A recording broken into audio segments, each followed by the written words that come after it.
Hey there, tonight we're going to step back in time, not to talk about glorious feasts, noble banquets, or shining armor, but to explore what life was really like inside a medieval castle. Because behind those towering stone walls and grand halls was a reality most people today wouldn't last a single week in. It wasn't all luxury and power. For most, it was cold, cramped, filthy, and endlessly brutal. So dim the lights, settle in, and let's quietly pass through the gates of a world that looked majestic from the outside, but was, in truth, a fortress of misery. The castle rose from the hill like a crown of gray teeth. Wind howled through its battlements day and night, and inside the curtain walls, nothing was ever truly still. Servants rushed through narrow passages with buckets of ash and barrels of waste. Guards dragged heavy boots across damp floors, slick with mud and rat droppings. Sir Aldrich had spent his entire life within these walls, first as a page, then a squire, and now as one of the lesser knights sworn to Lord Thorn. His quarters were little more than a glorified alcove, stone from floor to ceiling with a wooden cot, a cracked basin, and a sliver of a window that howled like a ghost when the wind turned north. But Aldrich knew this was paradise compared to the lower wards. Down there, beneath the kitchens and storerooms, was where the true cost of castle life was paid. The scullions, the grooms, the turnspits, they lived elbow to elbow in stone rooms that dripped year-round. The air was always damp, always stale, thick with smoke and boiled fat. Fires never went out, and the scent of rotting meat mingled with the ammonia stench of chamber pots emptied too late. The latrines, called garderobes, were holes cut into the stone, suspended high above a pit that hadn't been cleaned in months. When the wind shifted, the stink would flood upward through the shafts, choking the corridors and clinging to every woolen cloak. Rats were constant companions, bold enough to gnaw through storage barrels, clever enough to scurry over sleeping bodies without waking them. And yet the castle looked magnificent from a distance. Each time a merchant arrived or a bard was invited in, they would stare wide-eyed at the towering gatehouse and the banners snapping in the wind. But they never stayed long. A single night inside the walls was enough to show them the truth. The great hall was drafty and echoing, the food often cold by the time it reached the table, and the lord's hounds roamed freely, leaving messes that no one dared to scold.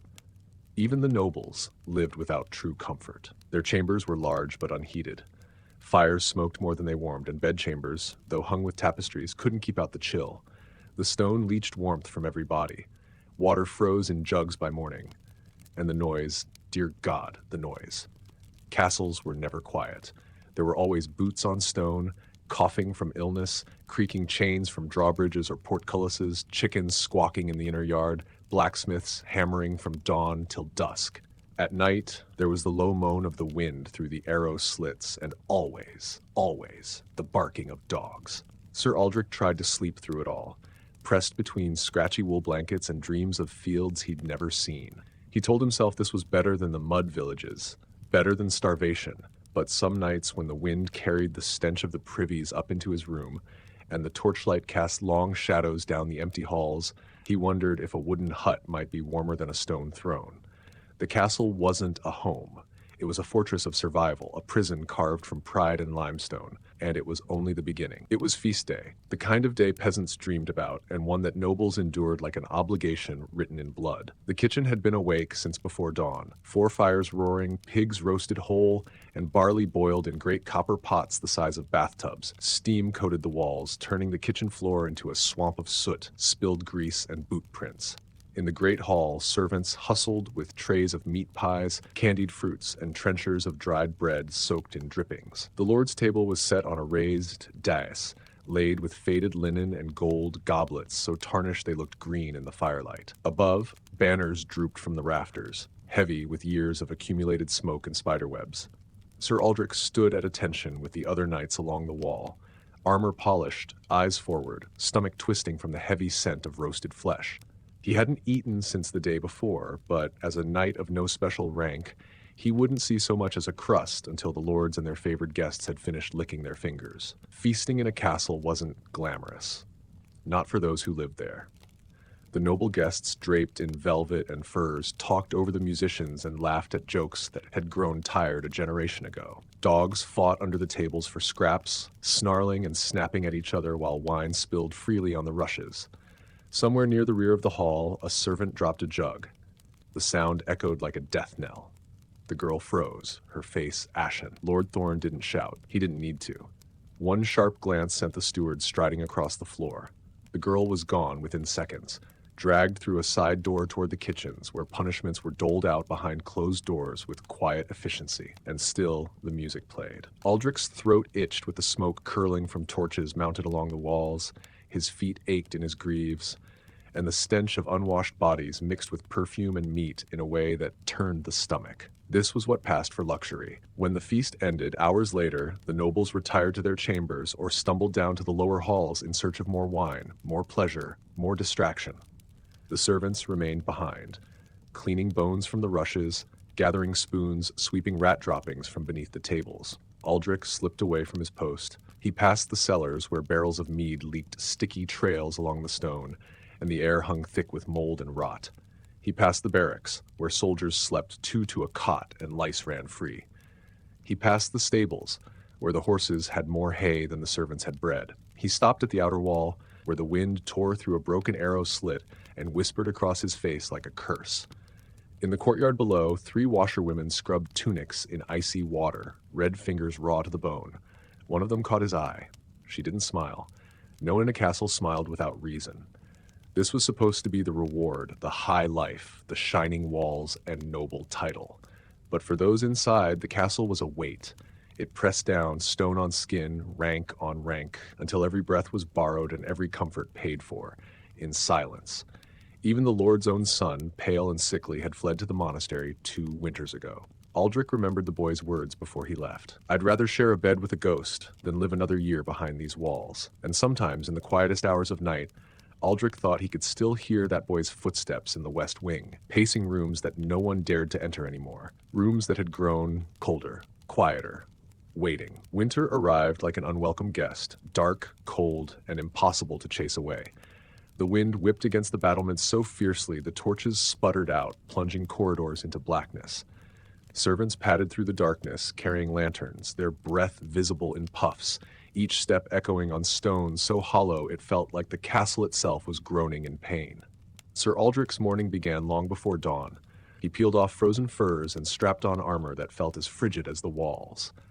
The sentries were already pacing the ramparts, scanning the dark fields below. Snowdrifts half buried the outer bailey, leaving only the tips of market stalls and the broken wheel of a supply cart protruding like grave markers in a frozen graveyard.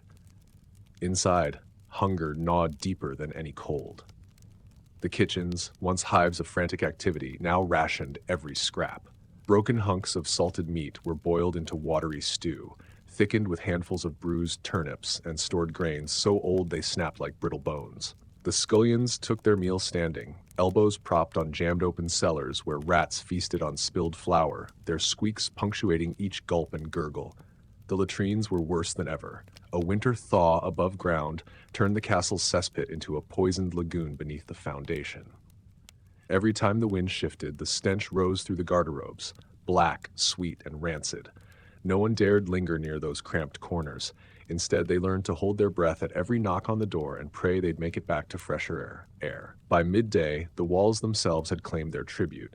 Guards who manned the towers fought not only the elements, but a ever-growing infestation of vermin. Rats, fattened on spilled grain, swarmed through shutter gaps, gnawing at leather boots, plague-sick or healthy, heedless of steel blades. The castle's wolfhounds, once proud defenders, had been culled weeks before, no meat to spare.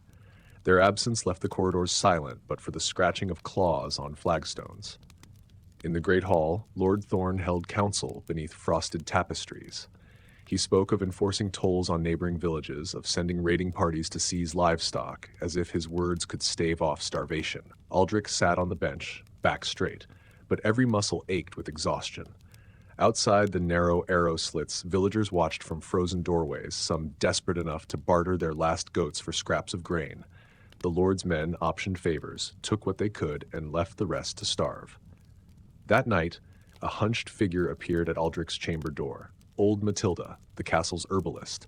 Her cloak was threadbare, face lined like ancient bark. In her hand she clutched a ragged bundle. "For your father," she croaked. "His fever rages." Inside the bundle lay a small vial of dead man's fingers root and a scrap of written prayer. Aldrich's heart twisted. His father, once a proud knight, lay dying in the servant quarters, too weak even to rise for the nightly muster. Aldrich sought his father by torchlight. The old man lay on a pallet, skin drawn tight over cheekbones, eyes sunken but alive with fear. "Stone, walls," he rasped. "We built them to hold enemies out, now they keep us in." Aldrich knelt, cradled his father's hand dripping with sweat, and felt a rage hotter than any furnace. The castle was no fortress, it was a tomb, and every soul within its walls was a prisoner of the stones they had once believed protected them. As a howl rose from the battlements, whether wolf, wind, or something worse, Aldrich made a promise he would see the outer gate open again. He would drag his father to warmer hearths beyond these walls, and if the Lord refused, he would tear the stones down himself, because no castle, however grand, was worth the living hell it had become. Snow melted slowly, like the castle was bleeding its misery out through the cracks.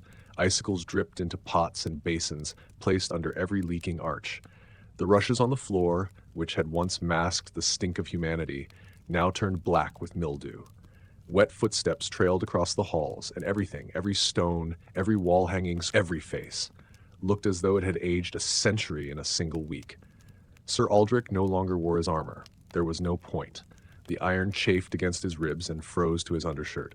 Even the Lord's men had begun shedding pieces for warmth, swapping polished mail for wool cloaks, trading spears for cudgels. The Lord didn't like it. But Lord Thorn hadn't seen the outside in weeks. He sat in his solar like a spider, surrounded by parchment, candles, and plans for feasts that never came. Food had become the one language spoken in the castle now. It wasn't about coins or lands or oaths. It was, "Have you eaten? What did you trade for that? How many days can you stretch it?" Kitchen boys hoarded crusts. Nobles bribed servants for bowls of broth. Rats grew bold, fat enough to bite fingers at night and survive the retaliation. Worse still were the whispers. They said the steward had locked the grain stores weeks ago, that hiding the key inside a locked chest beneath the chapel. That the priest, Father Berold, had bartered absolutions in exchange for dried figs, then choked on one during morning mass. That 2 handmaidens in the upper tower hadn't left their chamber in 5 days, and the meat roasting over their hearth wasn't from the kitchens. Aldrich didn't want to believe it, but he couldn't ignore the stench rising from the upper floors, nor the sudden silence that followed it. He focused instead on his father, who clung to life like a candle in a storm. Every day, Aldrich fetched water, braving the courtyard, the half-frozen well, the dogs that now fought over scraps of bone. He chewed bark, boiled leather, ground dried nettles into paste, anything to give the old man's body a reason to stay. But even that war was being lost. One morning, Matilda took Aldrich aside. "The roots run dry," she whispered. "We have prayers, or mercy." Her eyes didn't flinch when she said it. That night, Aldrich sat beside his father as the fire burned low. The old knight opened his eyes for the first time in days. "The stones listen," he said. "They remember who they trap." Then, quietly, his breath stopped. There were no bells for the dead, no procession, just a shallow grave in the frozen chapel garden and a crude wooden marker carved with a dagger. Aldrich didn't cry. He went straight to the armory. What he found there made his blood freeze harder than any winter wind. The armor was gone, not melted away, but missing. The weapons racks were stripped bare. Only dust and mold remained, and a small heap of documents listing the items sold to distant barons for sacks of barley. The castle was being dismantled from the inside. Piece by piece, the lords sold off protection for luxury, pride for survival. Aldrich turned to leave, but heard a noise behind the racks. He drew a knife, small, rusty, but sharp, and approached. A boy, maybe 12, sat huddled in the shadows, gnawing on a strip of raw turnip. His eyes were wide and sunken. "Don't tell," the boy whispered. "They'll take the last of it." Aldrich didn't say a word. He gave the boy half a crust and left. The halls were darker now, quieter, and behind every door someone was hiding something. The castle still stood, but it was hollow now, a shell of stone and secrets. And Aldrich knew, deep in his bones, that it wouldn't be long before something broke, and when it did, the stones would not protect them. They would bury them. The first real crack wasn't in the walls. It was in the kitchen. A fight broke out over a pigeon, half-starved, bone-thin, barely worth the trouble. A servant boy had snared it near the gatehouse and tried to keep it hidden in his tunic, but he was caught.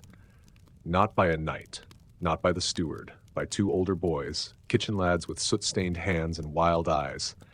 They beat him nearly to death before anyone stepped in. When Aldrich arrived, the boy was already coughing blood on the flagstones, his fingers crushed and blue. The pigeon lay discarded in a pool of melted snow and blood. No one claimed it. Not even the rats. The steward ordered the boys whipped, 20 lashes in full view of the hall. But the punishment no longer meant anything. Not to the servants, not to the knights, not to Aldrich, because everyone knew the next fight wouldn't be over a pigeon. It would be over who lives and who doesn't. That night, Aldrich stood watch at the northern tower. Below, the forest swayed like a black sea, whispering secrets only the wind could understand. In the distance, a fire flickered on the hills, a village burning, another one. Probably Lord Thorne's doing. Probably his men had ridden out again, taking what they could from the countryside while pretending to collect taxes. He looked down at the bailey. Movement. Two shadows slipping past the smithy, cloaked, fast. Aldrich didn't call out. He knew the look of desperate escape when he saw it. Probably servants risking their lives for a breath of freedom. A crust of bread. A chance. He couldn't blame them, because part of him wanted to follow. Back in the hall, Lord Thorne raved to his remaining loyal men about loyalty and betrayal, glory and punishment. His once golden hair had thinned, his face sagged into folds of jowled fury. He drank from a silver goblet and ignored the fact that it had been refilled with sour cider instead of wine. The wine had run out weeks ago. "I'll hold this keep if I have to stand on a wall of corpses," he shouted, slamming the goblet down. The impact startled the steward, who spilled his ink across a parchment detailing which rooms would be sealed to conserve heat.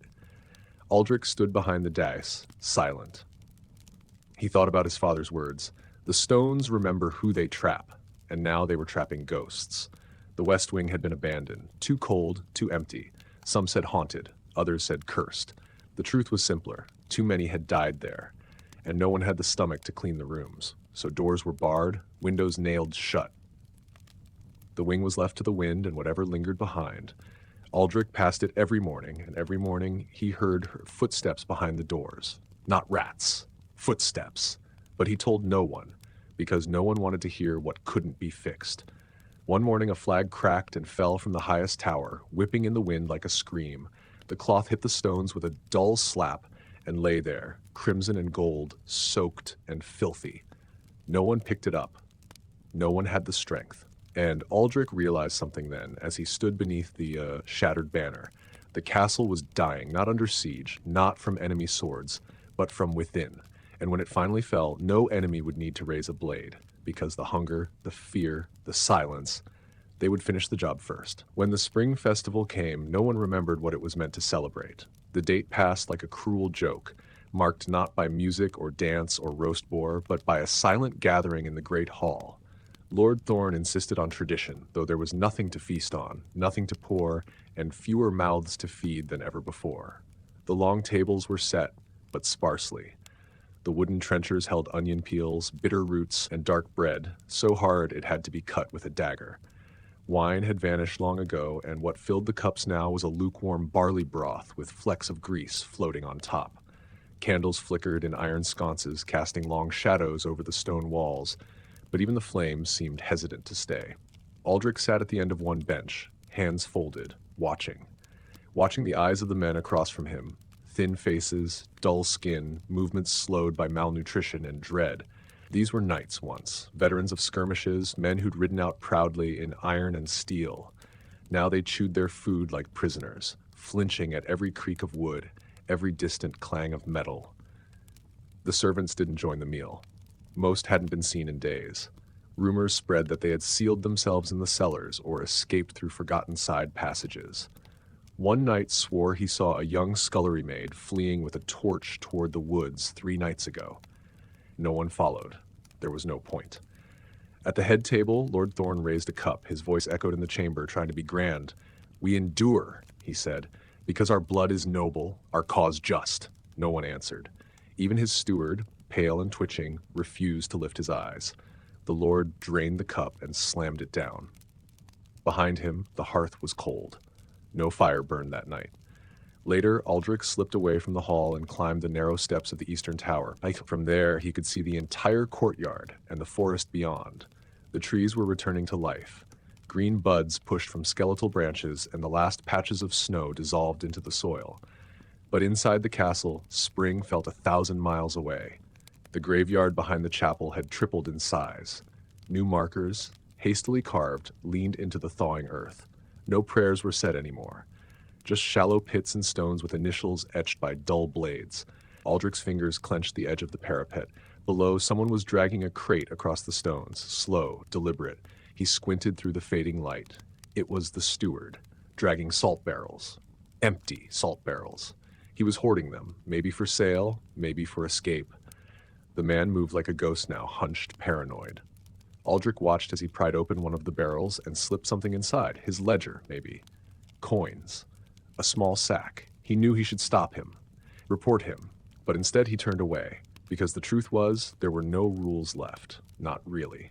Not anymore. The castle's order, the codes, the banners, the hierarchy had melted down into survival and silence. No one trusted anyone. No one cared who was noble or common, brave or cowardly. What mattered was who would last another week.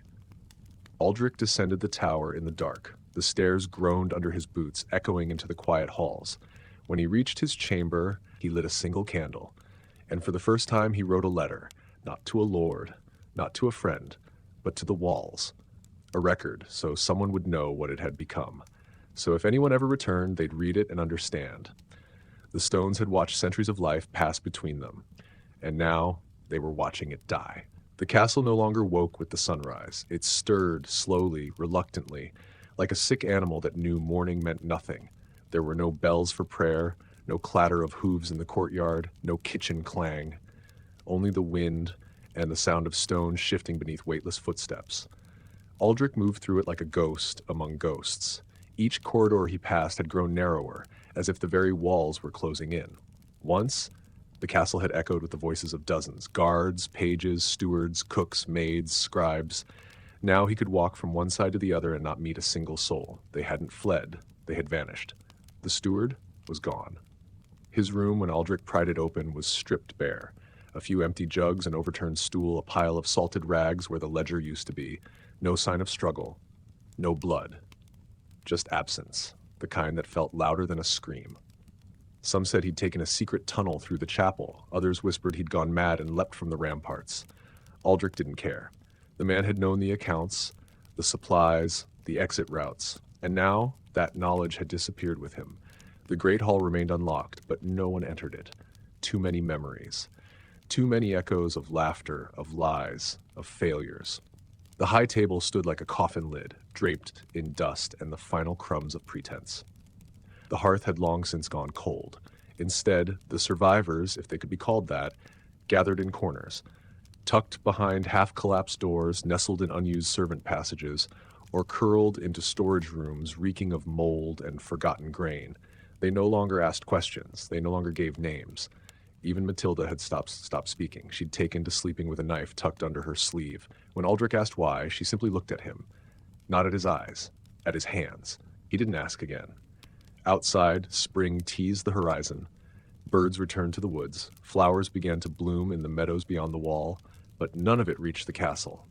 Within these stones, it was still winter. It would always be winter. One morning, Aldrich found a knight hanging from the old bell tower. Sir Renard. His body swayed slightly in the breeze, like a pendulum counting down time. Aldrich climbed up, cut the rope, and buried him behind the stables. He didn't mark the grave. There were too many now, and not enough names. That evening, Lord Thorn reappeared, draped in his faded cloak, crown askew on his thinning scalp, eyes sunken and gleaming. He called the remaining men, no more than 7 now, into the chapel, demanded loyalty, demanded they ride out and claim food from the villages that had turned their backs. No one moved. One man laughed. Thorn drew his sword and killed him on the altar steps. The chapel never held prayer again after that. Aldrich waited until dusk before returning to the graveyard. He stood at the edge, counting stones. His father's marker leaned slightly now, swallowed by the thawing ground. He knelt, pressed his hand to the earth, whispered something. Not a prayer, just words. Then he stood and walked back inside. He didn't know who would be left by next week, or what part of the castle would collapse first. But he knew one thing. It would not be long now. Not long at all. The eastern wing collapsed 2 days later. It happened just after dawn. A deep, groaning sound echoed through the castle like a beast drawing breath, and then the stone gave way. Aldrich had just stepped into the corridor when he heard the crack. Dust burst down the hallway in a rush, choking and blinding, followed by a thunderclap of rubble that shook the bones of the place. He didn't run. He stood there, waiting for silence. When the dust finally cleared, what had once been the musicians' gallery and several guest chambers was now a pile of fractured timbers and broken stone. A tapestry of St. Jude hung from the wreckage, half buried, the saint's face torn clean away. 3 people had been sleeping in those rooms. No one spoke their names afterward. No one retrieved the bodies. The castle simply absorbed the loss, as it had all the others. By then, Aldrich had stopped thinking of the castle as a home, or even a place. It was something alive, not in the way people said a house holds memories, but in the way a dying animal refuses to lie still. It creaked, it moaned, it shifted at night. Doors that were locked one evening stood open by morning. Fires extinguished themselves. Shadows pooled in corners that had never been dark before. Even the rats had fled. At night, Aldrich walked the halls alone. He didn't sleep anymore. Not truly.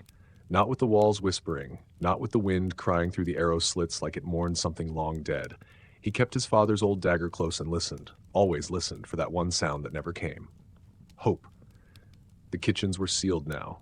No food, no fire, just bones. Someone had nailed the doors shut from the outside. Matilda said it was mercy. So we stopped pretending, she told him. So we stopped going back, hoping something new might be there. She hadn't eaten in 3 days. Neither had he. They sat together in the old armory that night, an empty place full of ghosts. The walls still bore outlines where swords had once hung. Dust formed soft halos around missing shields.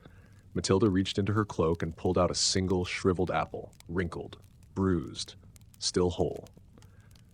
Where did you? Traded a secret for it, she said.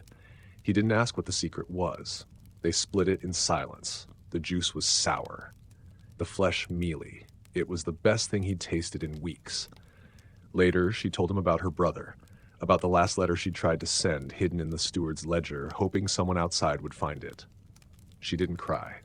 Her voice was dry, matter-of-fact, as though telling a story that no longer belonged to her. Aldrich nodded, staring into the empty hearth. They didn't need fire anymore, only memory. By the next morning, 2 more were gone. Sir Tavin disappeared from his watch post. No sign of him, just a trail of muddy footprints leading to the inner gate, then stopping. And one of the scullery girls, Etta, was found in the grain loft, curled beneath a sack of flour, clutching a doll made from straw. No one claimed her, no one moved her. The castle was growing lighter, not with sunshine, with absence. And still, Lord Thorne clung to the last scraps of dignity, stumbling through his halls in a moth-eaten cloak, talking to portraits that hadn't been dusted in years. He passed Aldrich once and muttered, "You'll see, we're owed a miracle." Owed. Aldrich didn't reply, because he no longer believed in miracles. Only endings. And this one was close. He could feel it, like breath on the back of his neck. The final days did not arrive with fire or swords or drums of siege. They came like rot in a wound, silent, spreading, inevitable. It began with the birds. Crows stopped landing on the battlements. No gulls circled overhead. Even the ravens, who had once nested in the watchtower's gables, vanished. Their silence left an unnatural stillness. One morning, Aldrich climbed the north tower to find an entire ring of black feathers encircling the parapet. No bodies, no wings, just feathers, neatly placed. He didn't touch them. He didn't need an omen to know the castle was dying. Inside, the walls began to sweat, not with rain or thaw, but with moisture from within. The stones wept, bleeding cold water through their cracks. Mold bloomed in the high corners like black frost. Tapestries curled at the edges, dripping with rot. The hallways smelled of damp wool and sickness. Aldrich walked the corridors with cloth over his mouth now, not because of fear, because the air had turned bitter, sweet with death, sour with decay, the kind of scent you could taste. One morning, he passed the chapel and found the altar overturned. Someone had smashed the stained glass with a brick. A cracked halo of Saint Sebastian lay on the floor, surrounded by rat droppings and bits of wax. In the corner, Matilda sat with her knees drawn to her chest, humming. She no longer spoke. He sat with her anyway. the same way one might sit beside a fire that had gone out but still remembered how to glow. He offered no comfort. There wasn't any left to give. Lord Thorn was seen less and less. When he did appear, he resembled something half-formed, more shadow than man. His beard was knotted with crumbs, and his eyes had the glassy stare of someone who lived somewhere far away from here. He wandered the halls barefoot, mumbling Latin phrases and running his fingers along the walls as if searching for a hidden door. Aldrich watched him once from the stairwell. The Lord paused by a sconce, whispered something into the stone, and laughed. Then wept, then laughed again. He passed away 2 days later, slumped in his great chair in the dining hall. No wound, no blood, just gone. Eyes open, mouth curled in a grin too wide for comfort. They didn't bury him. They left him there, because there was no one left strong enough to dig. That night, thunder cracked across the sky. The roof above the main hall split open like an old scar. Rain poured in, soaking the tapestries and flooding the hearth. Lightning lit the rafters, revealing what had always been there. Moss growing along the beams, fungus blooming from the stone. The next morning, Matilda was gone. Aldrich searched for her, chambers, towers, crypts.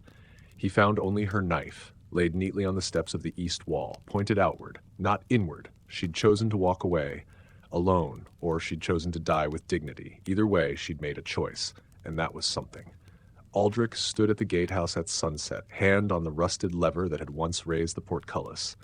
The gears were frozen now, the wood swollen with rain, iron teeth rusted into place. He didn't try to open it. Not yet. Not tonight. Instead, he lit a candle and returned to his chamber, one of the last still intact.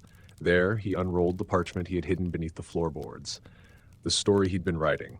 Not for kings, not for survivors, just for truth. A record of what this place had become, and what it had always been beneath the stone. A prison. A tomb. A mirror. He dipped the quill into the ink and wrote the next line. By the 10th night, the castle was more echo than fortress. Its once loyal stones seemed to betray every footstep with a creak or groan. Door hinges sobbed. The wind carried voices that had no mouths. And Aldrich, who had once walked the corridors with duty in his chest and steel on his hip, now moved with the caution of prey, not prince. He had not spoken aloud in days. There was no one left to answer. The parchment pages he'd filled now numbered dozens, stacked beneath his bed like fragile bones. Some were stories, others confessions, names of the dead, memories of the kitchen maid who used to sing to herself while scrubbing pots, of Sir Renard's foolish poetry recited drunkenly in the moonlight, of Matilda's dry laugh when he once tried to compliment her cooking. He documented it all, not because anyone would read it, but because forgetting felt like a second death. That morning, a door slammed in the west wing. It startled Aldrich so badly he dropped the oil lamp. Flames licked the edges of the tapestry by the wall, an ancient threadbare image of the first Thorn Lord, sword aloft, triumphant on a cliff. Aldrich kicked it down, stomped the fire out with bare heels, coughing through smoke. When it cleared, the face of the old lord had burned away. Only his upraised hand remained. That afternoon, he found the kitchen cellar open. He hadn't stepped inside since the famine began. The air hit him like a fist, mildew, wet ash, dried blood. He moved slowly down the stone steps, his candle throwing long shadows against the mold-covered walls. At the bottom, barrels, empty, hooks, rusted. And in the corner, someone's final meal, abandoned mid-bite. A tin plate with rat bones and something charred beyond recognition. A wooden spoon. A scarf. He backed out slowly, eyes on the floor, until he reached the surface again. He vomited behind the stables. After that, he stopped eating altogether. He wasn't sure it made a difference anymore. Sleep came in fits, when it came at all. Sometimes he'd close his eyes and wake hours later, heart pounding, convinced someone had whispered his name. Sometimes he'd dream of snow, thick, soft, beautiful, and wake to find ash covering the windowsills. The ash came from nowhere. Not the hearth, not the sky, just ash. He began to see people who weren't there, or maybe they were. A flicker of a cloak turning the corner ahead of him, a shadow behind the tapestry near the chapel. Once he swore he saw Matilda standing at the edge of the courtyard, arms folded, watching him with that look that always meant, be smarter. He ran to her. She wasn't there. That night, he opened the castle gates. It took hours. The chains screamed, the gears bit into his palms. But at last, the iron teeth lifted. The path beyond was overgrown, grass tall, wild, untouched for seasons. No lights in the distance, no villagers, just the long, empty road to nowhere. He didn't leave. Not yet. Instead, he stood in the threshold, looking back at the castle. Its silhouette against the moonlight was as beautiful as ever. Towers like spears, battlements proud and still. But it was a lie. Inside, everything was bones and echoes. Aldrich turned back toward the dark road, took one step forward, and stopped. Because from somewhere, deep within the castle, he heard something move. Not a door, not a rat. Footsteps, and then a voice, soft, familiar. Aldrich, his blood ran cold. It was Matilda's voice, calling him back. He didn't move at first. The voice hung in the air like a fog, barely more than breath, too familiar to ignore, too impossible to trust. Aldrich. It came again, clearer this time, from deep within the great hall. He turned, slowly. The wind had died. The trees beyond the path swayed no longer. The only motion was the shifting of his own shadow as he stepped back across the threshold of the gate. He didn't call her name. He knew better now. Names had power in this place. The great hall loomed before him like a hollowed beast, its doors flung wide as though the castle had been waiting. Inside, moonlight filtered through the collapsed ceiling, revealing the long-abandoned feast table, the rotted banners of House Thorn, and there. A figure, standing at the far end of the room, too far to see clearly. Still as stone. He stepped forward, slowly. The flagstones were cold beneath his feet, and the scent of mold and soot was thick in the air. With every step, his heart pounded louder. He reached the center of the room, stopped. "Matilda?" he whispered. The figure didn't respond. He moved closer. The figure raised its hand, not in greeting, but in warning. Aldrich froze. The hand was wrong, twisted, too long at the knuckles, fingers stiff like branches snapped and reassembled. The figure stepped into a shaft of moonlight. It wasn't her. It wasn't anyone. Not anymore. Its face was familiar, his own, but drained, hollow, lips sewn shut with black twine as if to punish it for ever having spoken. Its eyes, clouded with ash, watched him with a grief so deep it seemed ancient. Aldrich stumbled back. The figure mirrored him. He turned, running, through the hall, down the stairs, past the chapel where blood still stained the altar, up the winding tower where the ravens once nested. He burst onto the parapet, gasping, the night air cutting into his lungs. Behind him, nothing. No footsteps, no breath, no Matilda, only silence, only stars. He looked down at the gates, still open, the road still waiting, but he couldn't go. Not yet. Something had followed him, and he needed to know what it wanted, so he descended again. This time to the old crypt, beneath the castle, beneath even the memory of its foundations. He hadn't been there since he was a boy, not since his mother died. The air thickened with each step down the stone spiral, dust like flour, the scent of iron and burnt parchment. At the bottom, a row of ancient tombs, lids cracked, names worn smooth. In the last alcove, a small shrine, unmarked. He lit a candle and waited. The silence down here was heavy, deeper than death, as if even sound had been buried.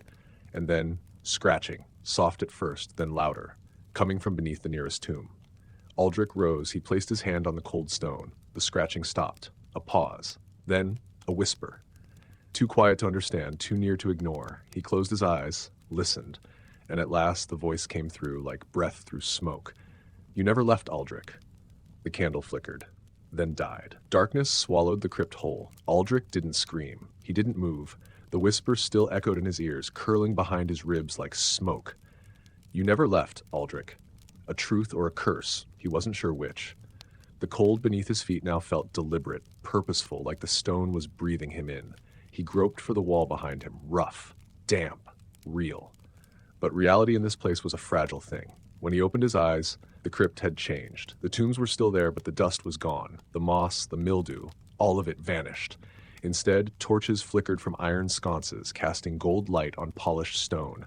The air was warm. The scent, lavender and burning myrrh, and in the center of the room, the same tomb, now whole, now sealed, and standing beside it a boy, 12, maybe 13, dressed in noble robes, his boots too clean for any real walking. His face was familiar in the same way old songs are.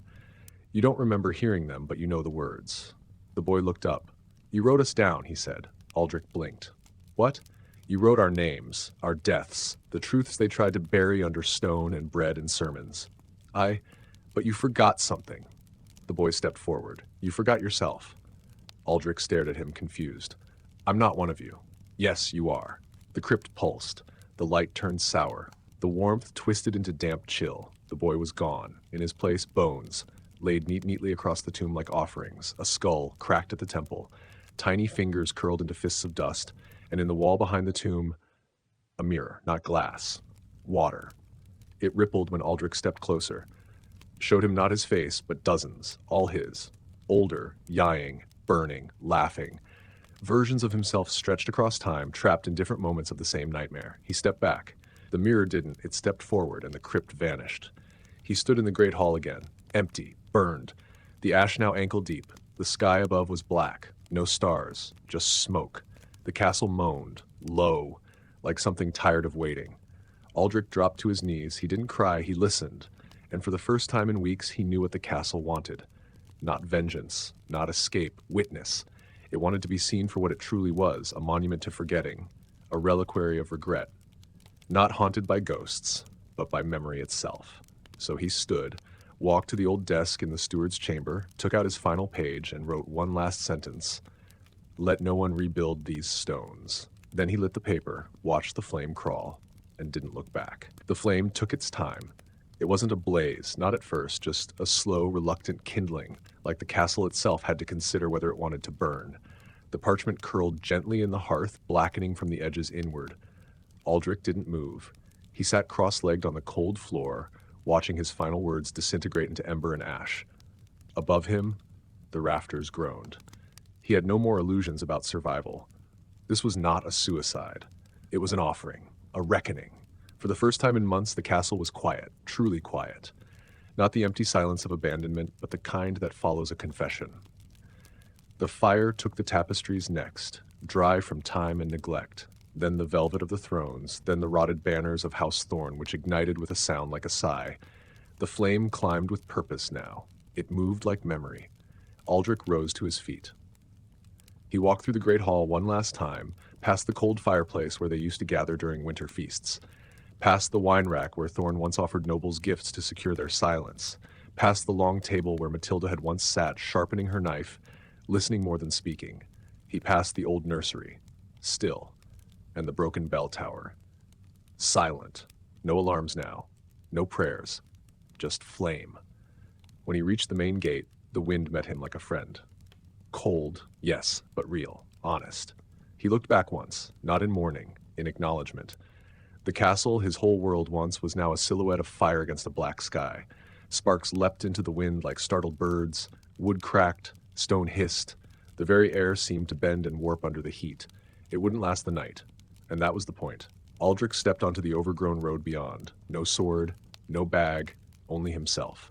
He walked with no map, no goal, just distance. And as dawn broke, soft and gray and merciful, he didn't look back. Because for the first time in his life, he didn't need to. The castle would not follow him. It had been fed, it had been remembered, and it would sleep now, as all ghosts must. The road was softer than Aldrich remembered. It wound through the valley like a scar mostly healed, lined with withered weeds and frost-bitten thistle. Each step away from the castle felt lighter, though not freer. Not yet. The past didn't release its grip so easily. Behind him, smoke still curled upward, thick and gray against the pale sky. It was strange how quiet the world felt without the castle's constant hum. No distant hammering of the smithy, no clanging of armored boots in the corridors, no murmurs through stone walls. Even the birds seemed hesitant to sing. Aldrich didn't know where he was going. There were no surviving maps of these lands, and even if there had been, they wouldn't have accounted for the dead towns, the abandoned fields, the silence. Still, his feet carried him forward. He passed the ruins of a watchtower by mid-morning. Only 2 walls remained, leaning together like grieving siblings. A rusted sword was stuck in the earth nearby, upright, as if someone had meant to return. They hadn't. He left it untouched. By midday, the road split. One path dipped into the forest, shaded and tangled. The other climbed a gentle hill where an old chapel stood, its roof collapsed, its windows bare. He chose the hill. The chapel's threshold was cracked, moss growing in the gaps. Inside, the pews were rotted through. Sunlight poured through the broken roof, lighting the altar where once, long ago, some priest had promised salvation to a congregation of farmers, widows, and dying children. Aldrich sat at the back. He didn't pray, not in the old way. Instead, he took a deep breath and listened. No ghosts here, no whispers, just wind and birds. It was the first time he'd heard bird song in weeks. He stayed until the light changed, then pressed on down the far side of the hill. The trees were thicker here, and the air was sharper, cleaner, the kind of clean that comes after something has burned away. That night, he made camp beneath the stars. No walls, no stone, just sky. He lit no fire. He didn't need one. The cold was no longer a threat. It was a reminder of what he'd endured, what he'd released. He lay on his side, hand tucked beneath his head, eyes open to the slow dance of constellations. Somewhere, far away, others might still live in towers and courts, clinging to old names and older lies. Let them. He was no longer Thorn's son, no longer a lord, no longer anything but himself. That was enough. And when he finally slept, he dreamed not of stone halls or shadowed crypts, but of running water, green valleys, and voices he'd never heard before. Voices that didn't ask for vengeance, only peace. Aldrich awoke to dew on his face and silence in his lungs. No dream had disturbed him. No phantom voice had summoned him from sleep. Just the wind in the trees and the hush of the world breathing around him. It was disorienting, this calm, almost suspicious. But he didn't question it. Not yet. He rose slowly, joints stiff from the cold earth, and looked out at the forest unfurling ahead. The trees were older here, thick-barked, moss-veiled, with limbs that reached like ancient arms. He wasn't sure if they marked the boundary of a new land or the edge of memory, but they welcomed him like something lost returning. As he walked, the canopy closed overhead. The sun filtered down in pale shafts, golden dust swirling with each footstep. Birdsong followed him now, delicate, half-hearted melodies that gave the world shape again. The path was narrow, almost forgotten, but it was there. That was enough.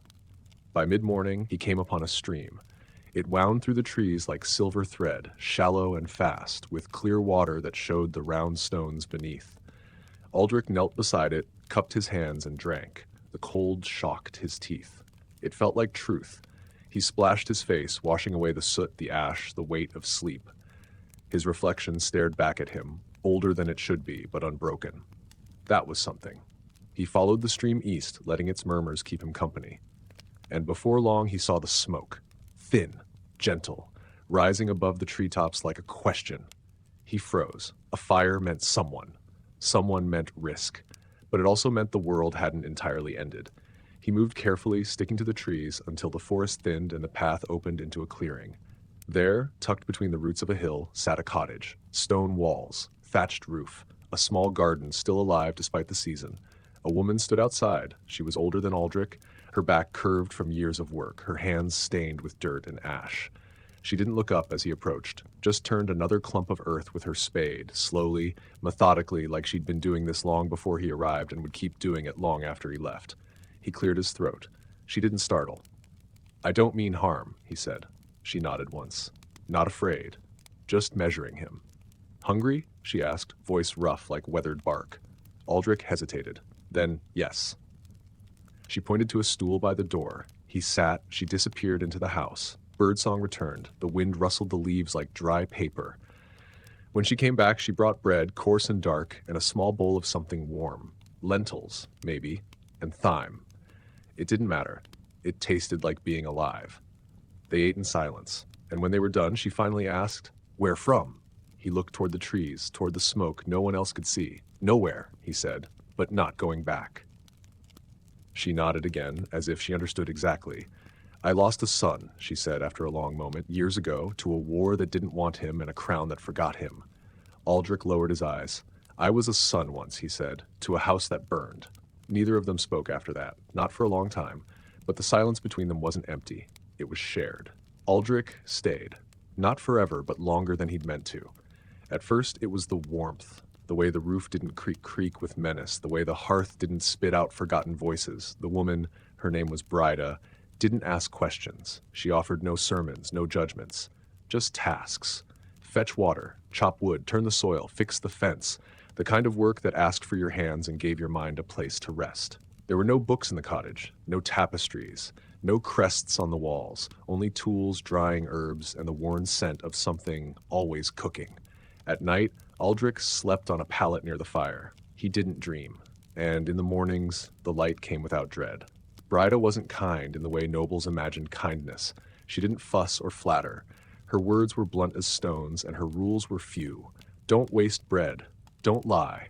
Don't leave the door open. He broke the third once. A wind slipped in and knocked over the drying garlic. She didn't raise her voice, just looked at him for a moment longer than comfort allowed. He didn't leave the door open again. They never spoke of the past, not his, not hers. But sometimes as they shelled beans in the evening or stirred stew in the pot, she'd mutter things, fragments. A butcher's boy once brought me a bouquet of pig's ears. Or when the river froze in '93, a fox came into the kitchen, slept on my lap. Aldrich learned not to ask. If the memories wanted to be whole, they would be. One afternoon, while splitting wood behind the house, he found a mark etched into a stone, a small spiral, barely visible, worn by years of rain. He asked Brita what it meant. Nothing anymore, she said, and left it at that. Winter was coming, slow but steady. The wind carried its teeth in whispers. Brita began laying in firewood, smoking fish, salting root vegetables. Aldrich helped without being asked. His body had grown leaner, harder. His hands were no longer the hands of a son of thorn. They were his. One evening, as frost touched the windows, Brida lit the hearth and said, "Stay through the winter. You can go when the roads thaw." It wasn't an invitation. It was a truth. Aldrich nodded. They didn't speak of it again. In the stillness of those days, something settled inside him. Not peace, not yet, but a quiet. The castle didn't call to him anymore. He didn't check his reflection for ghosts. And sometimes, just sometimes, he caught himself smiling at nothing at all, like he'd remembered something he hadn't yet known. The first snow came in silence. Aldrich woke to it, white dust coating the trees, the roof, the path beyond the garden. The world felt muffled, held in a kind of breathless stillness. He stood at the cottage door for a long time that morning, watching flakes drift in lazy spirals, wondering if this was what peace looked like, or if it was just another trick of the land. Brida didn't comment. She set an extra pot to simmer on the hearth and handed him the axe. "Wood doesn't split itself," she muttered, but her eyes softened when she said it. The days shortened, the frost thickened, the silence between them deepened into something companionable. Sometimes they said nothing at all for hours, only the crackling fire or the scrape of a spoon breaking the quiet. And yet, not once did Aldrich feel alone. The cottage didn't creak like the castle had. It breathed. But memory, ever patient, finds its way back. It was the scent that brought it. One night, Brita was burning dried pine to warm the cottage. The smoke curled into the rafters, thick, sharp, and familiar. Too familiar. Aldrich blinked, and for a heartbeat, the fire danced differently. It cracked like the crypt had. He was back there. Stone walls, ash in the air. The boy's voice. "You forgot yourself." He dropped the spoon in his bowl. It clattered loudly in the still room. Brita didn't startle, just looked at him, her expression unreadable. "You remember," she said quietly. He swallowed. "It's never really gone." "No," she agreed. "It isn't." They said nothing more. But that night, Aldrich didn't sleep. He lay awake beside the hearth, staring at the dying coals, and remembered. He remembered the way the crypt whispered, the way the castle had burned, not just with flame, but with truth. He thought he'd left it behind. But the fire inside him hadn't gone out. It had banked itself, just like the old embers he and Brita coaxed back to life every dawn, and it was stirring again. The next morning, he told her, "I need to go back. Not to the castle, but beyond it. There are others, places like it, stories buried."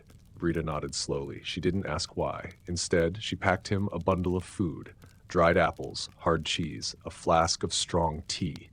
"You'll need better boots," she said, "and salt." Aldrich looked at her, truly looked, and realized she hadn't just given him shelter. She'd reminded him how to walk again. "How did you know?" he asked. "That I wasn't meant to stay?" She smiled faintly. "You didn't unpack." The road didn't greet him like an old friend. It bit at his heels with frost, tugged at his cloak with wind, and whispered doubts with every creaking branch. But Aldrich walked. He didn't carry much. Brida had seen to that. A bundle of food, a flask, a knife, salt. She had insisted on the salt. He left before dawn, when the world was still blue and quiet, when goodbyes could slip between the trees without dragging sorrow behind them. She hadn't hugged him. That wasn't her way. Just placed the bundle in his arms, looked him in the eye, and said, "If something follows you, don't run. Let it speak." He had nodded. He hadn't understood. Not then. The first village he passed through didn't remember his name. Good. The second did. Old men blinked and squinted. A girl gasped and ducked into her house. A baker crossed himself. Aldrich kept walking. At night, he found places to sleep under trees, in half-burnt chapels beneath sagging barns. The dreams came back. Not like before, not screaming, not drenched in sweat, but memories tangled in roots and ash. He remembered the boy. He remembered the crypt. He remembered what he had left buried beneath the castle's great hall, far below the hearth where the walls had turned to bone. And he remembered the map, not a paper one. The map in his mind. The stories whispered in council chambers. The forbidden places marked with silence. There were other halls. Other families who had dipped their blood in the same old well of power, all pretending the past didn't stink of rot. He was going to find them, not to expose them. Not yet. Just to look. Just to see if the ruin inside Thorn was unique, or just the first crack in something deeper. He passed through a forest known for its owls. Their calls followed him like accusations. He crossed a stream where the ice cracked underfoot and forced him to wade, teeth chattering, boots soaked. He found an abandoned estate on the third week of walking, stone columns strangled by vines, its gates hanging open like broken jaws. The family crest was one he knew. He entered. The house was empty. Not dusty, empty. No chairs, no tapestries, not even rats. Just one thing left behind in the center of the grand hall, a pile of black feathers and a child's shoe. He turned and left before nightfall. That evening, as he camped in the ruins of a way station, he lit a fire and placed salt around it, just as Brita had taught him. He was no longer running from ghosts, he was walking toward them, and in the firelight, as wind crept over the snow, he whispered their names. Not with fear, but with memory. He didn't flinch when the branches behind him creaked. He just moved over slightly and made room. By the 7th week, Aldrich no longer checked the sky for time. The sun had grown pale like a memory stretched too thin, and the wind carried no warmth, only the rustle of old things shifting in their sleep. His cloak had stiffened with salt and smoke. The knife on his belt had dulled, but his eyes had not. He came upon the house just after a thaw. The snow melted in strips across the moor, revealing bones of old paths and walls that led nowhere. It stood alone, an impossible place, too whole to be ruined, too silent to be alive. 3 stories tall, no thatch, just gray stone that drank in the light. No windows were broken, no birds perched on its eaves. Aldrich approached slowly, boots thick with mud. The wooden door stood slightly open, not from wind or welcome, but as if it had forgotten how to close. The foyer was colder than outside. The floor was tiled in white and green, though many tiles had cracked like ice. A single candlestick stood upright on a side table, unlit, waxless. There was a coat on a peg by the door, still buttoned. He called out, not for help, not for warning. Just one word, a name, one of the old ones, the kind you didn't say unless you wanted something to answer. Nothing came, only the sound of the wind moving through halls that remembered too much. He wandered deeper. The house did not groan, it did not shift. It only breathed. A low rhythm, like the echo of his own heart returning from the walls. Every corridor branched like veins, every stair bent just a little too far to one side. Portraits lined the halls, but their faces had been scraped away, as if someone had tried to forget who they once were. In the dining room, the table was set. 12 chairs, polished plates, empty cups, but all the knives were missing. Aldrich stood very still. In the corner, someone had left a child's drawing, charcoal on parchment, pinned beneath a small rock, a spiral like the ones burned into the stones beneath Thorn, only this one bled outward instead of in. He didn't touch it. In the upper chamber, he found the mirror. It hung from a chain in the center of the ceiling, suspended like a noose, tilting slightly with the weight of time. His reflection stared back, but something else moved behind it, just a flicker, like breath fogging the glass from the wrong side. He backed out slowly. As he descended the stairs, he heard a sound, not footsteps, not voices, a scraping from beneath the floor. He didn't run. He knelt, pressed his palm to the ground. It was warm, and it pulsed, not like a building, like a throat. He stood and walked back outside. Night was falling fast, dragging the color from the hills. He did not camp nearby. He did not eat. He walked until his legs failed him, and then he sat by the edge of a frozen pond, listening to the slow creep of ice sealing the surface. He whispered no names that night, only one sentence. They built it too close to the skin. Then he slept, and the ground dreamed with him. When Aldrich woke, frost had crept across the inside of his cloak. It crackled as he moved, tiny veins of white tracing the folds like scars too old to mend. The pond was gone beneath a skin of new ice, smooth and gray, reflecting no light, no sky. He rose slowly, feeling the stiffness of travel, of silence. The wind had shifted in the night, not in direction, in tone. It no longer hissed through the grasses or sighed along the slopes. It clicked, faintly, like stones tapping together beneath the soil. A dry, deliberate rhythm. Not random, not wind. A message. He walked again, not knowing why, not hoping for warmth or shelter. The path took him downhill through a narrow gorge choked with bare trees and lichen-coated stones. He passed an old marker, a slab carved in the old tongue, worn smooth by centuries of rain and forgetting. The only word left clear was hollow. By midday he saw the keep. Not a castle, not anymore, just a black tooth of stone jutting from the hilltop like something fossilized, the kind of place people forget exists until it calls them back. No banners, no guards, only one open gate, sagging on its hinges. The silence around it wasn't empty. It was thick, pressed against the ears like wool.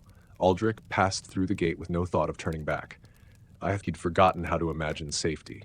Inside, the air was dry, too dry, like breath stolen from a church. The courtyard had sunken inward, stones cracked around a wide drain in the center, as if something had pulled the land down from below.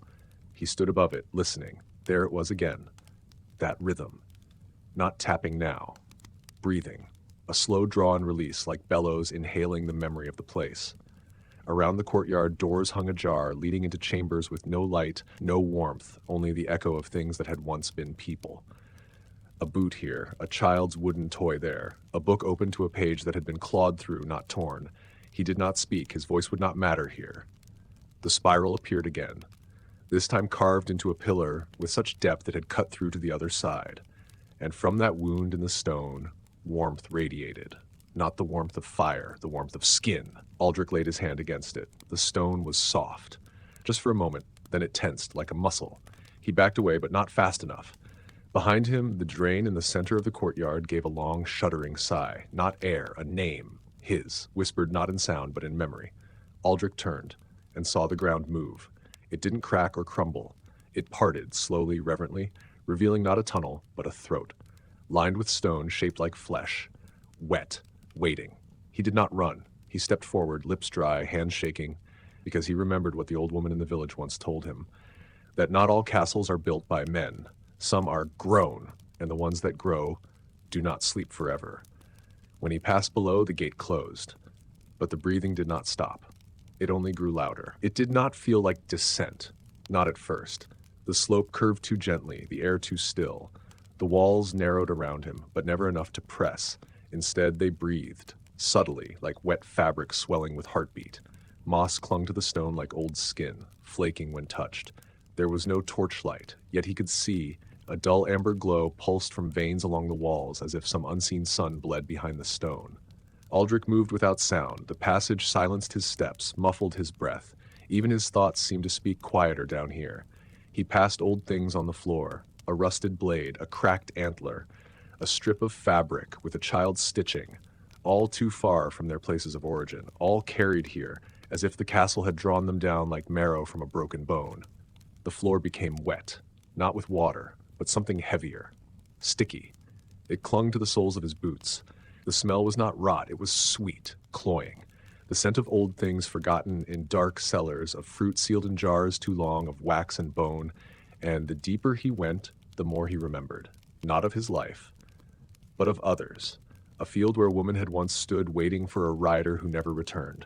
A tower room where a child drew spirals on the wall with chalk made from burned feathers. A scream locked behind a shutter that had never been opened.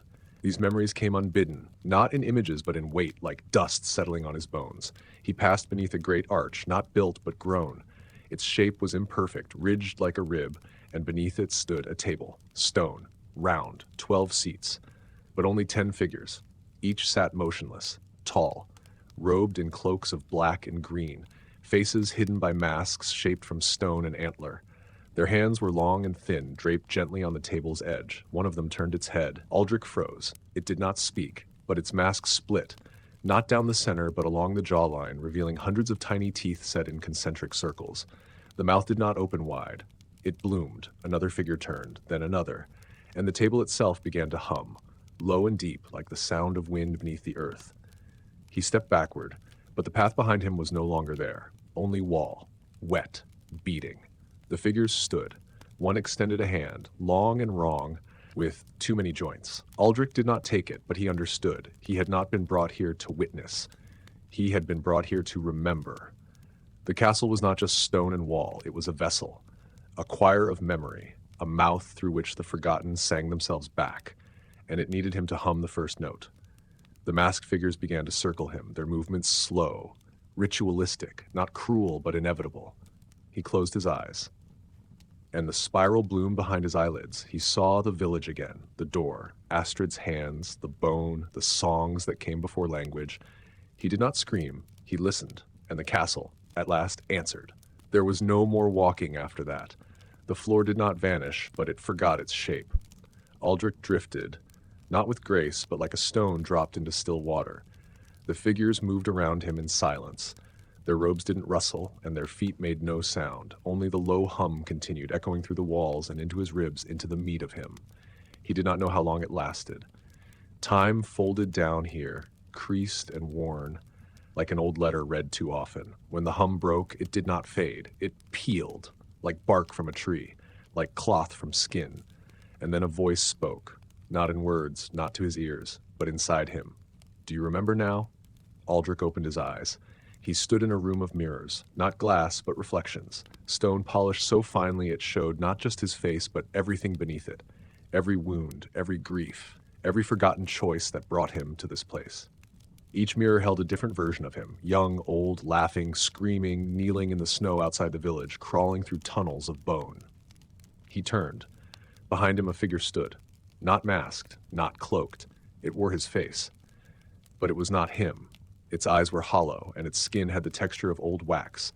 It smiled with his mouth, though nothing warm lived behind it. You were always meant to be here, it said in his voice. This place doesn't keep the living. It becomes them. The humming returned, but softer now. Gentle, a lullaby sung backward. Aldrich tried to speak. No sound came, only breath, and even that felt borrowed. The figure stepped forward and placed a hand on his chest, and Aldrich fell inward, not downward, inward, into the spiral, into memory, into stone. He remembered the castle in summer before it was cold, the laughter of children in the upper hall, a woman weaving by firelight, dogs barking in the yard. He remembered wine poured in golden cups, he remembered his own hand holding the cup, he remembered being Lord Aldrich, and he remembered the cost. The bricked walls, the silent sisters, the door they swore to keep shut. He remembered the vow. When the door opens, so must we. He had broken that vow, and the castle had waited. Not to punish, to remind. The figures gathered again, surrounding him now. He could feel the shape of their presence like heat on the skin. They sang without mouths, a tone so low it scraped the marrow. The spiral was no longer in his head, it was under his skin, carved into him. A map, a script, a return. And with one final breath, Aldrich understood. This castle was not haunted by ghosts. It was the ghost, of every memory never grieved, of every voice buried without name, of every vow unkept. And now he was part of it. He was the whisper behind the stone, the wind through the cracks, the shadow in the room that hadn't been entered in years. He was the castle now, and above him, in the world of light and frost, the gate creaked open once more, waiting, just in case someone remembered the song. In the early morning frost, a traveler approached the hill. She wore no sigil, no crest. Her coat was patched in too many places to trace its origin, and her boots were the kind stitched by hand in places no longer marked on maps. She walked with a limp, not from age, but from memory. Each step weighed more than the one before it, as though the earth grew reluctant to bear her passing. Her name was Elswith, or perhaps it had been once. The castle stood before her as it had stood for centuries, weathered, broken at the edges, softened by time, but not dead. Never dead. The stones seemed to breathe mist, sighing into the early light. From a distance, it looked like ruin, but up close, it felt awake. She did not hesitate at the threshold. The gate hung open. The spiral had been carved again in the lintel above, deep this time. Fresh, as if etched by something newly returned from long sleep. Inside, the air changed. Elswith felt it at once. The moment her boots touched the old flagstones, her ears rang, not sharply, but like the distant tolling of a bell in deep fog. Faint. Inevitable. She paused by the hearth, long cold, and laid down a pouch of crushed lavender. Not an offering. A reminder. She passed through empty corridors that still remembered voices. The dust here did not settle naturally. It swirled in the shapes of gestures, laughter, the soft tread of vanished feet. Echoes clung to the corners. Once she thought she saw a child's toy shift slightly in its place. Once she heard her own name whispered, not from ahead but from behind. And she did not turn, because that was the rule. Never turn when the castle calls you by name. She descended slowly, through the door that pulsed. The throat had opened again, ready. The spiral lit softly beneath her steps, as if reacting to old blood. The warmth of the stone spread through her soles like a memory warming to the touch. With every step she remembered, not events, but feelings. Fear, grief, shame, the weight of something she had abandoned long ago but never left behind. The chamber at the bottom no longer pulsed with hunger. It waited now. Patient, knowing. The room of faces had grown, not just 12 now, but more. Dozens, hundreds. Each etched into the walls with delicate care, half-formed, sorrowful, and strangely familiar. She recognized some. Others were strangers. All of them watching. The stool at the center had changed, too. Not a seat now, but a cradle, and in it a scroll. Bound in sinew, sealed with wax carved in the shape of a spiral. She stepped forward, took the scroll, and unrolled it. No words, only marks. Drawn with trembling hand, she traced them slowly, let them pass into her, let them take root. And the song began again, but this time it was not sung, it was written. Into the walls, into the stones, into the very air. She placed the scroll back into the cradle and sat beside it, eyes closed, listening. Above, in the broken courtyard, wind stirred ash that hadn't moved in years. The castle, content once more, folded inward. And far away, in a village that had long since forgotten its own name, a child woke in the night and began to hum. Not a lullaby, not a tune, but a shape. And the shape was a spiral. The child's name was Emmerich. He lived on the edge of the forest in a crooked cottage with a crooked grandfather, neither of whom remembered how long they'd been there. Days folded easily in Bleakmere. The sun rose without color, and the crows called without cause. The village clock still ticked, but no one ever wound it. When Emmerich woke that night, he did not scream. He sat up in bed and hummed, a sound with no melody, just rhythm, pulse, formless and ancient, like something exhaled by roots too deep to see. His grandfather stirred in the next room, but did not wake. The fire had long since gone out, yet the house remained warm. Not comfortable. Expectant. As if the air itself leaned closer. Emmerich rose without dressing, toes bare against the cold floorboards. He walked slowly to the window and pressed his forehead to the glass. Outside, the trees were whispering, not in rustle or creak, but in movement, swaying not with the wind, but with intention. He understood none of it, and all of it. He turned to the corner of his room, where the wall had begun to change. It was subtle, a curve where no curve had been, the outline of something soft beneath the wood grain, a spot that no longer echoed when tapped. He placed his hand against it. The spiral bloomed beneath his palm, faint as if drawn in breath. Behind the wall, something sighed, not threatening, not kind. Simply there, and waiting. By morning, Emmerich had returned to sleep. The spiral faded, the wall looked solid again, but the warmth remained, humming quietly under his bed, beneath the hearth, inside the bones of the house itself. In the weeks that followed, Emmerich began to draw, raw, spirals at first in the dirt outside and the steam on the window panes, then faces, strange ones, not imagined, not quite remembered, elongated, sorrowful, with too wide mouths and too many eyes. He drew them silently, as if taking dictation from someone behind him. When asked, he said nothing. Children in the village began dreaming of halls without doors, of laughter in wells, of names they did not know. The blacksmith's wife woke one morning with a handprint on her stomach, though her husband had been gone a year. A root broke through the church floor, only one, twisted in a spiral. And from the edges of Bleakmere, the woods began to creep inward, not with malice, but with memory. Trees older than the town, moss that clung to walls like forgotten fingers, birds that sang in reverse. Emmerich smiled often now, not joyfully, with recognition, as though the song were finally reaching him in full. One night he walked into the field alone, the grass bent around him undisturbed, the stars had shifted slightly. He lay on the earth and hummed again, deeper this time, and the sound carried not across the air but down into the soil, into the old stone beneath, into the chamber where faces slept and voices once etched the first spiral into flesh. Far below, the cradle stirred. The scroll unrolled, a figure rose in the chamber. Not Elswith, not Aldrich, not a man or woman, just a shape made of song and memory. It did not speak, it ascended, slowly, as if following a thread pulled taut by the child above, and in Bleakmere the wind returned, carrying the scent of stone and the promise of remembering. The castle was not gone. It had simply learned how to walk. Bleakmere didn't change all at once. It shifted like silt stirred from the bottom of a slow river, too gradual to notice unless you watched from the bank and kept very, very still. Doors began to stick in the mornings. The fog, once thick and wet, grew dry and sour. Candles flickered when no wind touched them. Chimneys wept ash that no fire had earned. And in the graveyard beyond the chapel, the earth grew soft. Not muddy, pliant. As though what lay beneath had started breathing again. No one spoke of it, because no one wanted to speak of it. Except for Emmerich. He spoke less and less to the villagers and more to the things that weren't supposed to hear. He whispered to root-knotted stones, hummed beside the dried-up well, carved spirals into bark as if drawing keys. The schoolmaster found him once behind the woodshed, pressing his ear to the soil.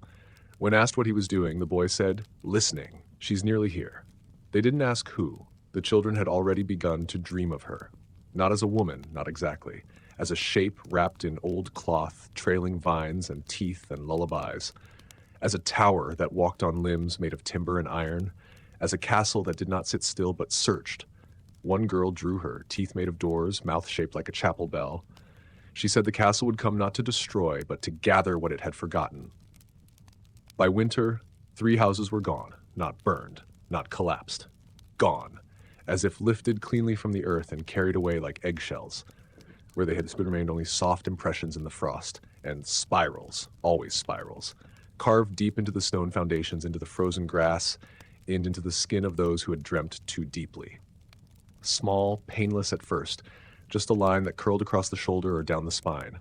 But the mark grew, and those marked began to hear the humming, not from outside, from within. It was around this time the villagers found the first footprints, too large, too spaced, each print the size of a door, and each one sunk too deeply for any man or beast to have left them. They led from the edge of the forest to the well at the center of Bleakmere, then vanished. That night, Emmerich stood at the center of the empty square, alone, unmoving, and the humming rose in him until his ribs ached, until his teeth hummed, until the stones beneath his feet warmed with memory. He opened his mouth and dust spilled out, not dirt, ash, soft, white, from old fires never spoken of, and in the distance the wind changed, not louder. Closer, windows rattled gently as if in greeting. The air smelled of forgotten spices, of wood smoke and soot and faint iron. Every locked door clicked once, and beyond the trees, the horizon began to move, a shape like a broken mountain. Crumbling towers swaying gently as legs took root, then lifted. Stone joints grinding like oaks in a storm, and beneath it, dragging from its belly, a long braided shadow. The castle was coming, not to conquer, not to build, but to remember what had been left behind. And Bleakmere had been waiting, just long enough to forget why. They saw it first in fragments, a silhouette against the ash-colored sky, jagged as if torn from another world. It did not arrive as a whole but in pieces, a parapet glimpsed between trees, a buttress dragging like a spine, windows blinking as if they had once been eyes and were trying to remember how to open. By the 3rd day, the bells rang, not by human hand. Bleakmere had no bell tower, not anymore. But the air trembled with the sound, a deep, rusted tolling like a cathedral mourning its own bones, and with every peal a door unlocked, a shutter loosened, a voice cried out in sleep and then quieted again. The castle came closer, not walking like a beast, arriving like a story.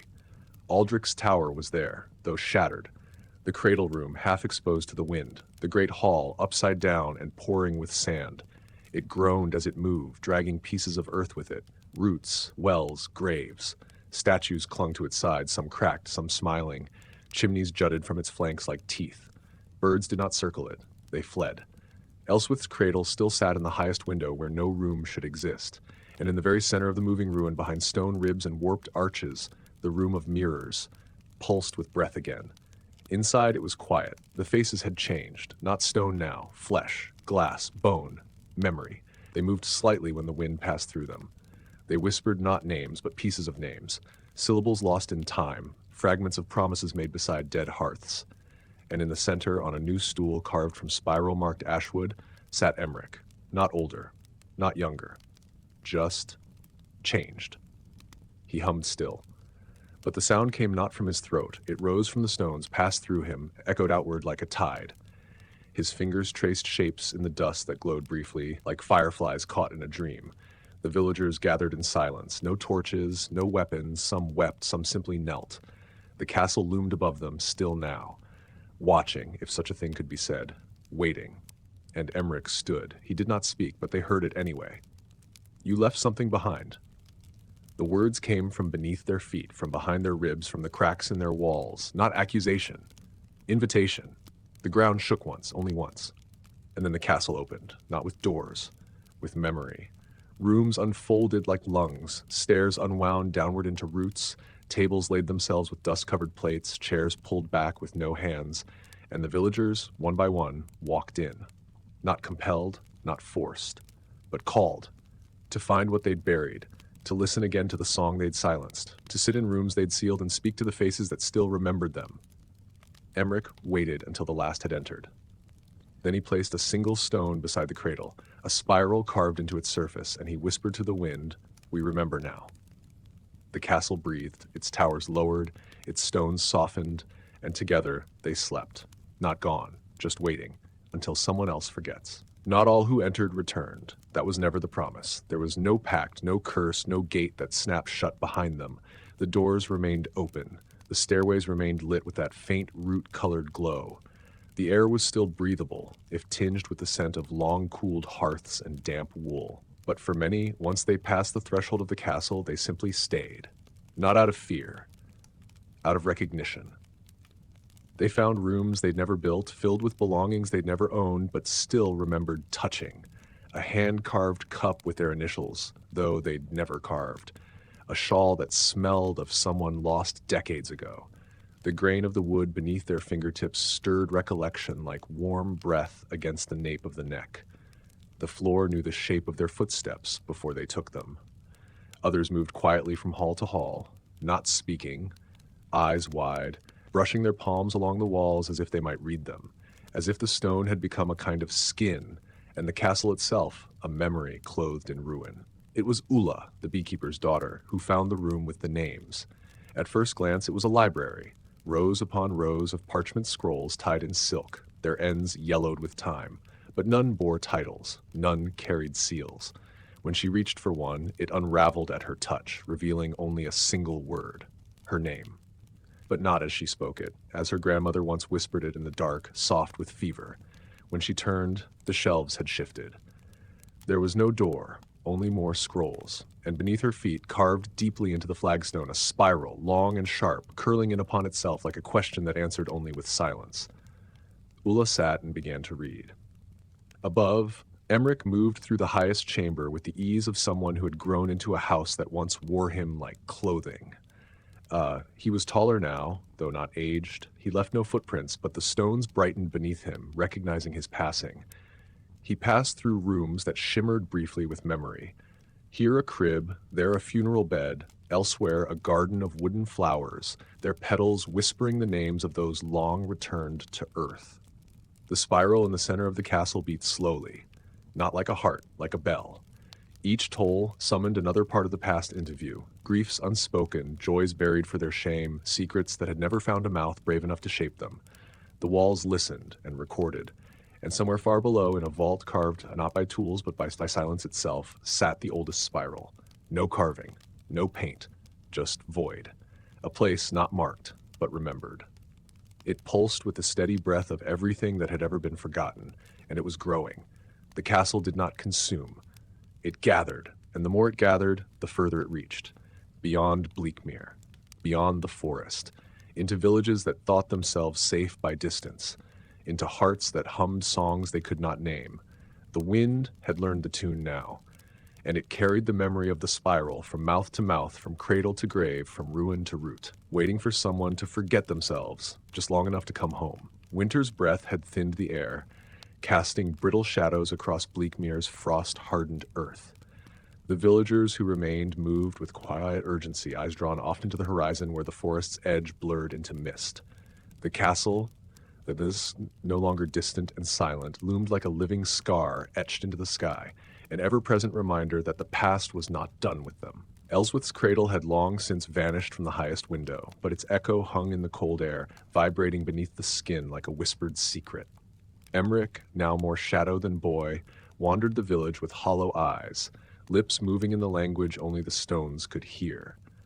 His footsteps were soft, but the spiral beneath his feet glowed faintly, guiding him like a beacon into the deepening dusk. The houses that had once disappeared returned, or what passed for them, skeletal and half-remembered, as if the castle had begun to breathe life back into its lost children. Doors creaked open on their own, inviting those brave enough to enter, while flickering lights danced behind cracked windows like will-o'-the-wisps, reluctant to be chased away. In the stillness of one such home, Tova sat beside a cold hearth, her fingers tracing the spiral carved deep into the wooden table.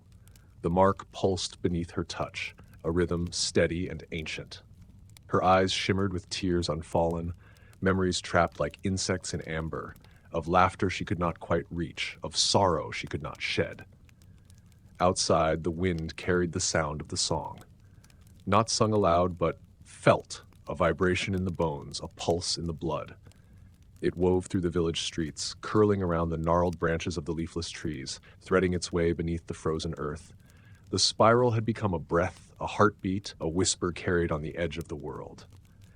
And as the night deepened, the villagers gathered at the edge of the forest, drawn by something they neither understood nor dared resist. They stood beneath ancient boughs heavy with frost, faces pale and unsteady, hearts pounding with a mixture of dread and recognition. Emmerich appeared among them, his eyes reflecting the dim starlight, voice low and steady as he began to hum. The sound grew, weaving through the crowd like a soft, persistent tide, rising and falling, a language older than words. One by one, the villagers joined, their voices faltering at first, then strengthening, harmonizing with the song that had waited for them across centuries. The spiral had found its chorus, and the castle, no longer a place of ruin, but of reckoning, listened in silence.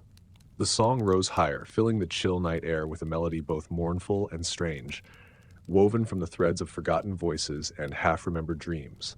It pulsed through the roots beneath their feet, stirring ancient stones that had long since surrendered to silence. Each note was a ripple, a breath, a shard of a story too heavy to speak aloud, but too urgent to leave unsung. Emmerich stood at the center, eyes closed, lips moving with the cadence of something older than time itself. Around him, the villagers' voices trembled and grew steadier, carried not by hope nor fear, but by a deep, aching need to remember, to reclaim what had been lost to shadow and dust. The forest held its breath, the stars flickered, and from the edge of the trees the castle appeared, not as ruin or specter, but as a shape of light and stone, rising slow and solemn like a great beast waking from an endless sleep. Its towers stretched upward, no longer crumbling but whole. Its walls gleamed with the warmth of dawn, the spiral carved anew on every face, a living symbol of memory and pain, sorrow and survival. The door, once narrow and foreboding, opened wide like a sigh, inviting the song inside. One by one, the villagers stepped forward, not to escape, not to vanish, but to return, into the arms of a past that had waited, patient and relentless, for their coming. Emmerich's voice softened, the final note lingering in the cold air like a fading star. And as silence settled, the castle pulsed once more, not with dread, not with hunger, but with the slow, steady rhythm of life reclaimed.